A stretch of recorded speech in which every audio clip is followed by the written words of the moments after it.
Nuestro invitado esta mañana es el doctor Francisco Bustamante. Con él vamos a hablar varios tópicos, varios temas, porque realmente vale la pena analizar los diferentes estadios que se están viendo, no únicamente en Panamá, sino también en el mundo. Don Rubén Darío Murgas, adelante. Bueno, no, hay muchas cosas que hay en el mundo. Lo de Venezuela sigue palpitando, porque pareciera que Maduro lo tienen al borde del knockout y el hombre no se cae, a pesar de que no tiene simpatías en el mundo entero. ¿A qué tú crees que se deba eso? Yo creo que, gracias por la invitación, yo creo que en el caso de Maduro está gravitando con mucha fuerza los intereses geopolíticos que están detrás de las posiciones. Si él no hubiera podido lograr los acuerdos que tiene con Rusia, que está invirtiendo en la expropiación petrolera, en la China, que es un gran comprador de petróleo, yo creo que hace rato se hubiera caído. Yo creo que ese peso ha ayudado a balancear un poco la acción de Estados Unidos. Por otro lado, yo creo que Estados Unidos ya no está en condiciones, por lo menos en esta época actual, de hacer invasiones como las que hacía antes. Y creo también que el costo de una invasión militar sería extremadamente alto para los Estados Unidos. Y lo que tú mencionaste hace un momento, la presión esa diplomática de cerrar los países ha probado que no funciona. Cuba ha sobrevivido. Panamá, inclusive durante la época de Noriega, aguantó esa presión. Tuvo que haber una invasión. Y todo nos lleva entonces a que, lamentablemente, yo pienso que el factor de decisión queda en manos del ejército, ¿no? Al final serán las Fuerzas Armadas las que decidirán por la respuesta que tengan a la presión interna, si es que hay una solución. Lo contrario, yo no veo. Parece que hay un empate entre la fuerza de Estados Unidos y los intereses que están apoyando a Maduro. Y todo nos lleva lamentablemente a una opción de ese tipo. Yo creo, como le dije una vez a un sacerdote venezolano, y creo que ahora se le está planteando a Maduro, tendría que haber una amnistía general, pasar la página si ellos quieren hacer el salto ese de esa situación y no pasar por un baño de sangre. Lamentablemente es lo que yo creo que puede suceder. Bien.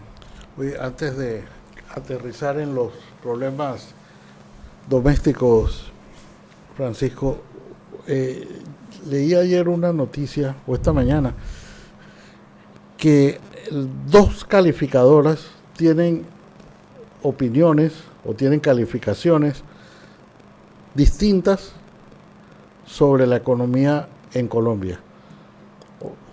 Unos, por una parte, pasa de estable a negativo, y la otra mantiene o lo pasa de negativo a estable. O sea, es como si estuvieran al revés las dos opiniones. Eso es frecuente porque en Panamá hasta donde sé siempre han sido más o menos coincidentes, ¿no? Sí, mira, están leyendo el mismo libro, depende en qué página prestaron más atención. Eso ya ha pasado. Hace un par de años atrás una calificadora le bajó la calificación a Estados Unidos, las otras se la mantuvieron. No pasó nada. Esa disparidad, porque el mismo país, como hay dos visiones. Depende el énfasis, donde tú pongas el acento en la lectura que tú haces. Hay varios temas que ellos tomen. Uno es la estabilidad macroeconómica, otro es la estabilidad política, y un tercer tema es otro que ahora no recuerdo. Son tres grandes áreas que ellos analizan. Depende qué peso tú le estés dando a alguna de las áreas. Por ejemplo, Colombia tiene dos áreas que son bien complicadas. Colombia viene hace rato sufriendo un proceso de inflación que no han podido controlar. Tienes un proceso de paz maltrecho, a golpes, que le pone una presión adicional, curiosamente, a las variables macroeconómicas. ¿Por qué? Porque tú tienes que desarmar un aparato militar y no lo puedes hacer de un día para otro, lo cual te implica un alto costo mantener ese aparato militar, y al mismo tiempo tienes que integrar mediante inversiones y concesiones económicas al grupo de los desarmados. Ese proceso pone presión en las variables macroeconómicas, la estabilidad y la inflación y los déficits presupuestarios. Ahí es donde está la cosa. ¿Qué ves tú con mayor posibilidades? Yo personalmente creo que Colombia es un país de muchísimos recursos, tiene una clase profesional muy de primer nivel, o sea, es un país que que tiene muchos recursos a hacerle frente, pero tiene un problema estructural que es un divorcio entre su clase dirigente y las expectativas de su pueblo que ha sido llenar en un tiempo por el narcotráfico, después por los guerrilleros, después por los narcoguerrilleros. Lo cierto es que hay una gran inestabilidad política o social ahí implícita, no resuelta. Entonces, una calificadora puede haberle puesto mucha atención a eso, la otra le puso más atención a las posibilidades. Es el caso del vaso medio lleno, medio vacío, y puede haber esa diferencia. No es lo usual, pero pasa, ya te dije, pasó con Estados Unidos hace unos años atrás cuando tenía el altísimo déficit, la baja tasa de crecimiento y no se veían opciones. Y las dos calificadas, una le bajó y las otras lo mantuvieron. Puede pasar. Pero aquí no nos ha pasado. Aquí no nos ha pasado todavía porque... Y que no nos pase algunas cosas. ¿No? El tema, conseguir la calificación de riesgo es difícil, pero mantenerse es más difícil. Es como los campeonatos. Ser campeón es más difícil que llegar a ser campeón. Retener el título. Retener el título. En Panamá no ha pasado, y yo creo que no ha pasado porque este gobierno ha sido muy cuidadoso, este y el anterior, de pagar la factura internacional en el momento.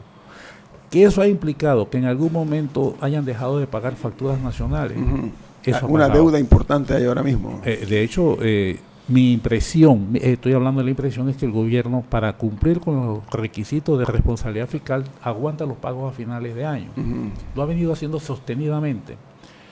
Si tú haces eso por 5 años, las empresas locales sufren el impacto. Lo lastima, ¿no? Claro. El empleo sufre el impacto. Pero Panamá, ante las calificadoras, queda bien. Es un excelente cliente. Y aquí quiero hacer un énfasis. La calificación de riesgo no es una calificación de país. Es una calificación de que el país va o no va a pagar razonablemente sus compromisos internacionales. No olvidemos, no es que Panamá tiene calificación de riesgo, no. Los documentos de deuda de Panamá se reputan como sólidos porque el gobierno tiene la capacidad de pago. Y ahí pago a ellos. A ellos. Es importante eso. Y por eso es que yo digo, como Panamá ha sido muy consistente y además tiene la otra cosa, tiene un porcentaje de deuda debajo del 40% que por alguna razón se ha convertido en la cifra mágica de estabilidad. Pero eso es saludable, ¿no? Eso es saludable, claro que sí. Lo que no es saludable, y eso es una llamada de atención que hay que hacerle a todos los gobiernos, es que la calificación de riesgo no es un voto para que te endeudes más. Es un reconocimiento de que estás pagando y que puedas pagar menos. Pero aquí se ha entendido al revés. Por supuesto, sí. Entonces, eso es lo que pasa. Portugal entró en una seria crisis que entiendo ya está saliendo hoy muy bien. Grecia todavía tiene resabios de ese problema. E Italia hay el riesgo de que pueda caer en problemas porque insiste en tener un presupuesto por encima de los umbrales que fija la Unión Europea. Entonces, perder la calificación pasa. Argentina no creo que no la ha recuperado tampoco. ¿Ves? Pero es importante mantenerla. Yo creo que en ese sentido el gobierno panameño ha sido muy responsable pagando la deuda externa, pero los locales resienten y muchísimo la falta de pago precisamente. Y el problema local que viene aquí, ¿sabes cuál es? No. Que el gobierno, a sabiendas de que había una desaceleración, siguió haciendo proyecciones muy optimistas y endeudándose internamente más allá de lo que sabía que podía pagar. Ahí está el problema. Yo creo que ha sido un endeudamiento medio grosero también, porque ha rebasado su capacidad de pago. ¿Cómo tú vas a hacer un presupuesto sobre una estimativa de un 7% cuando todos los números te dicen que va a ser 5 o menos? Ajá. Entonces, sobre esos puntos, entonces te endeudas y a la hora de pagar tienes que pedir la flexibilidad de la ley para poder endeudarte, ¿no? Entonces, yo creo que por ahí está el tema. Bueno, y yéndonos de chicharrón al lagarto, como dice Febo Díaz, yo creo que vale la pena que analicemos los nombramientos que trata de hacer el presidente Juan Carlos Varela y que ya Nito Cortizo fijó posición en contra de esos cambios de última hora. Son cambios a destiempo, porque él pudo haber hecho las propuestas que está haciendo hoy día, y hay que decirlo. A destiempo lo digo porque él ha tenido una modalidad y